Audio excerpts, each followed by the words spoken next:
के पास ये 370 का मामला गया। आप सबको पता है वो 370 क्या थी, वो 370 भी हट गई, 35 भी हट गई। लेकिन इस देश के संविधान में सेकुलर शब्द तो 1976 में आया।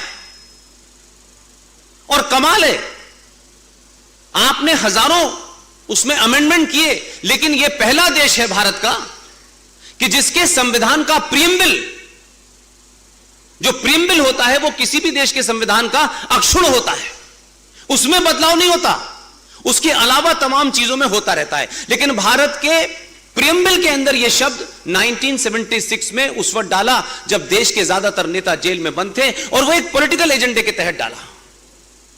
लेकिन मैं उसको भी मान लेता हूं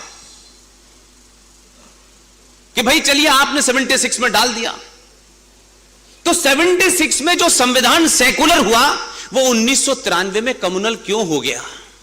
और जिस पार्टी ने बनाया उसी पार्टी ने उसे कम्युनल कर दिया। यह भी नहीं कोई दूसरी करती है। जब सेकुलरिज्म की इस फ्रॉड में कहा कि भारत के हर नागरिक के राइट बराबर हैं, उसकी पूजा पद्धति क्या है, इससे किसी का कोई लेना देना नहीं है। तो फिर किस चीज की कीमत की वजह से आपने 1993 में नरसिम्हा राव की सरकार पे दबाव डाला और बिना किसी डेफिनेशन के, बिना किसी एनालिसिस करे आपने एक फरमान जारी कर दिया कि देश के अंदर 5 पंथ जो हैं वो माइनॉरिटी में है, और यकायक माइनॉरिटी कमीशन इस देश में घोषित हो गया। इन बातों पे चर्चा नहीं हुई हमारे यहां कभी, क्योंकि इस पे चर्चा करने से तो कुछ लोग नाराज हो जाएंगे। जिन्हें नाराज होना है वो 100 बार हो जाएं, जीवित रहते हुए इसी बातों को 1000 बार कहूंगा। और आप भी कहें, यह देश बचाने की बात नहीं है, यह राष्ट्र बचाने की बात है। इसलिए जो इस देश में पॉलिसी ऐसी बनी है जिससे राष्ट्र खतरे में है, मेरी चिंता सिर्फ वहीं तक है। राजनीति होती रहेगी, सरकारें आए जाएं, मुझे कोई फर्क नहीं पड़ता। इसलिए मैंने पहले दिन से कहा कि मेरा किसी के साथ कोई संबंध नहीं है। मैं किसी के प्रोग्राम में भी चला जाऊंगा, मैं संघ के प्रोग्राम में भी जाता हूं। मैंने कहा लश्कर तोयबा कोई प्रोग्राम करेगी, मैं वहां भी जाऊंगा। बुलाओ तो करके दिखाओ। मेरी आवाज में कोई फर्क आने वाला नहीं है, मेरी आवाज में कोई तर्क में आने वाला नहीं है कि मैं किस प्लेटफॉर्म पे खड़ा हूं। इसलिए वो बात ना बोलूं जो उनको अच्छी ना लगे, बल्कि मैं वही बात बोलता हूं जो उन्हें खराब लगे। 50,000 पारसी हैं इस देश के अंदर, मात्र 50,000। 1.5% सिख हैं, 1% बौद्ध हैं, 3.5% ईसाई हैं, और 19% अल्लाह मियां के फरिश्ते हैं। आपने यकायक कहा कि ये 5 पंथ और मजहब के लोग जो हैं इस देश में माइनॉरिटी में हैं, इन्हें स्पेशल किस्म की बैसाखी चाहिए। हमने आरटीआई डाली, हमारी टीम के साथी ने आरटीआई डाली कि जरा यह तो बताया जाए कि इस पूरे इतनी बड़ी ताकत में जो 25 से 30 करोड़ लोग हैं, क्या चाहते हैं आप? ये जो 25 से 30 करोड़ लोग हैं, ये ना तो यूएनओ की परिभाषा में फिट बैठ रहे हैं, और भारत में कोई परिभाषा ऐसी बनी नहीं है। तो सरकार से पूछा कि आपने माइनॉरिटी कमीशन बनाने से पहले क्या कोई इसका बेसिस क्या है? तो सरकार का जवाब सुन लीजिए। सरकार ने कहा इस किस्म की बातचीत पे, इस किस्म के एनालिसिस पे, इस किस्म के डाटा पे कभी कोई बात ही नहीं हुई। ये सिर्फ अनाउंस कर दिया गया, उसके बाद में फिर वो ऑर्डिनेंस आया, साइन हो गए, अब वो कानून बन गया और भारत के संविधान के साथ चिपक गया। तो 19 से लेके 25 करोड़ लोग भी इस देश के अंदर अल्पसंख्यक हैं, और 50,000 पारसी भी हैं। ना पारसियों को डर लगा, ना बौद्धों को डर लगा, न क्रिश्चियन को डर लगा। जो 19 से 25 करोड़ लोग हैं उन्हें डर लग जाता है थोड़ी थोड़ी बात में। अब संविधान के अंदर यह लिखा हुआ है कि मजहब के नाम पर किसी को रिजर्वेशन नहीं दिया जा सकता। इसकी भी 3-4 बार कोशिश हुई। आंध्र प्रदेश में 7% दे दिया गया, फिर कोर्ट में गया तो स्ट्राइक डाउन हुआ, फिर उत्तर प्रदेश में सलमान खुर्शीद साहब ने जाके घोषित कर दिया, फिर स्ट्राइक डाउन हुआ। जब संविधान में लिखा हुआ है और पार्टी संविधान की शपथ लेकर के जब मेंबर ऑफ पार्लियामेंट बनते हैं, तो वही मेंबर ऑफ पार्लियामेंट ऐसे मुद्दे उठा करके आखिर किसको अपीज करना चाहते हैं? 2011 का सेंसस जो पब्लिक डोमेन में है, 2011 का सेंसस आप लोगों ने पढ़ा नहीं?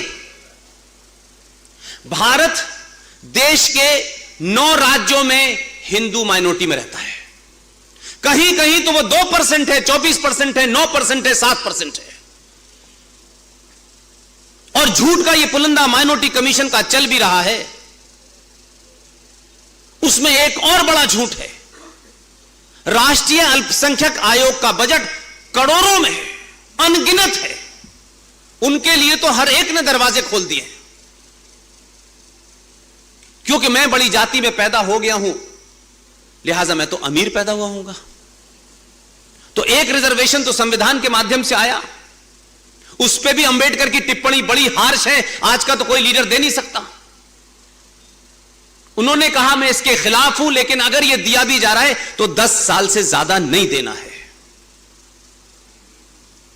और अब रिजर्वेशन के नाम पर,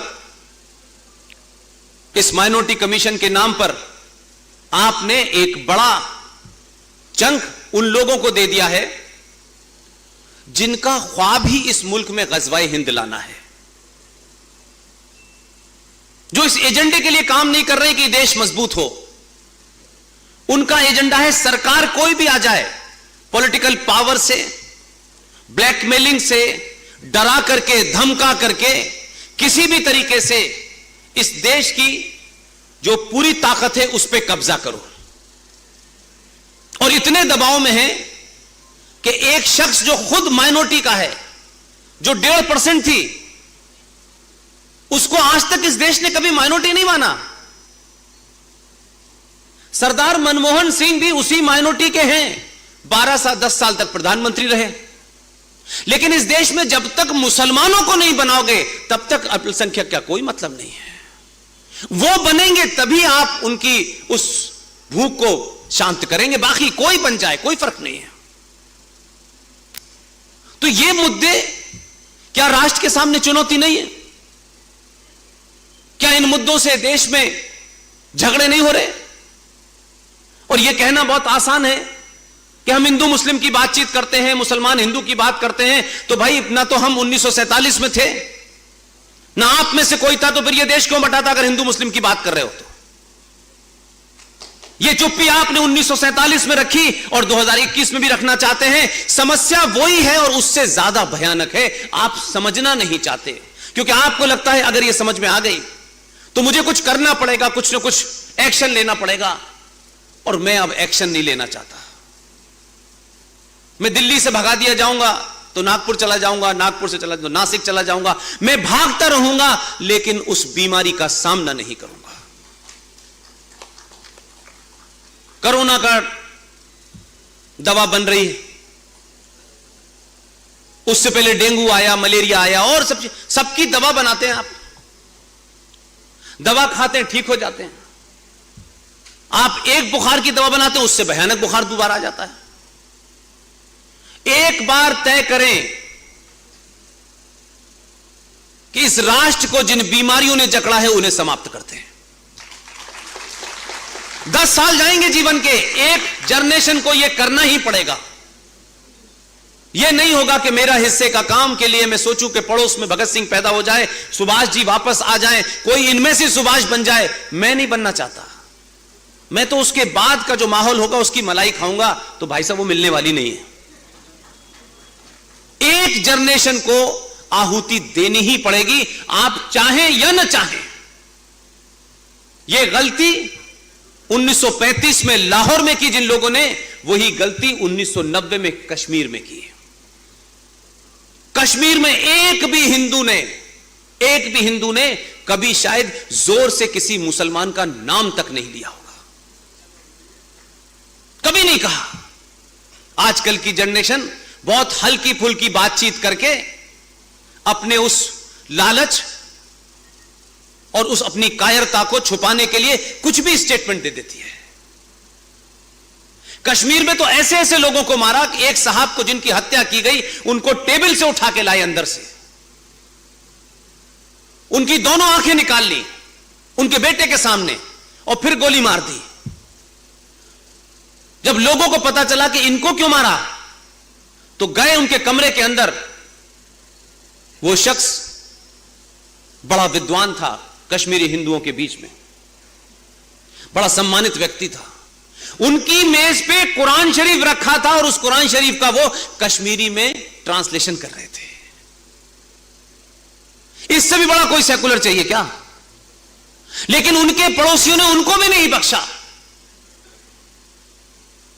उनको मालूम था इकबाल जो सपरू परिवार से थे वो कन्वर्ट हो गए, उनको मालूम था जो अब्दुल्ला थे वो कन्वर्ट हो गए, वो राघो राम कौल के परिवार से थे।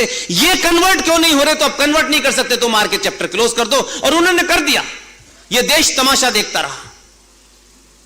एक राज्य से एथनिक क्लिंजिंग हुई, 2500 लोगों की नृशंस हत्या की गई। 5.5 लोग अपने ही धरती से, उस धरती के मूल निवासी कश्यप ऋषि के वंशजों को उनकी पूजा पद्धति के कारण मार के भगा दिया। लेकिन देश में किसी को कोई लेना देना नहीं है। समस्या हमारे घर पे थोड़ी नहीं है। बंगाल में भी यही लोग कह रहे थे, उत्तर प्रदेश में भी ये लोग कह रहे थे, अब चौराहे चौराहे हो रही है।